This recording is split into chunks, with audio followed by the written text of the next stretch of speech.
ഏതൊരു ആണിന്റെ വിജയത്തിന് പിന്നിൽ ഒരു സ്ത്രീ ഉണ്ടാകും. ഭാര്യയാകാം, അമ്മയാകാം, ആരും ആകാം. അങ്ങനെ നിർബന്ധമൊന്നുമില്ല. ഉണ്ടോ?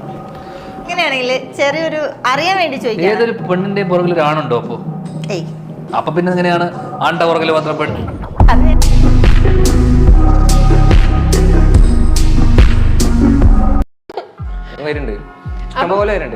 വാവയുടെ ഒരു ഗേൾ ഫ്രണ്ട് ആവണമെങ്കിൽ എന്തൊക്കെ ക്വാളിറ്റീസ് വേണം?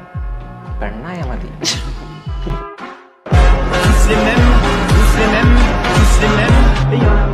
ഇപ്പൊ സ്വാഭാവികമായിട്ട് എന്റെ ഏട്ടന്റെ സിനിമേനെ നീ ആലോചിച്ചു. എന്റെ ഏട്ടന്റെ സിനിമേനെ ഇത്രയും ആൾക്കാർ കളിയാക്കുന്ന സമയത്ത് എനിക്ക് വിഷമം ഉണ്ടാവൂലേ?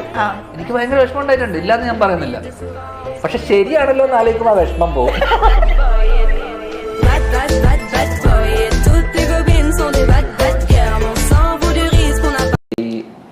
മറ്റോള് തേച്ചടി പേര് പറഞ്ഞല്ലോ.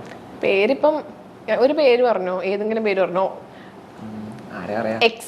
എക്സ് വേണ്ട, അവളെ പേര് ഫേമസ് ആയാലോ. അല്ല, എക്സ് എന്ന് പേര് പറയണ്ട, എക്സ് എന്ന് ക്യാരക്ടറിനെ. ഓക്കെ എടി, ഇന്നെ എന്റെ എക്സ് അത് തേച്ചാലല്ലേ മോ എന്റെ എക്സ് ആവുക.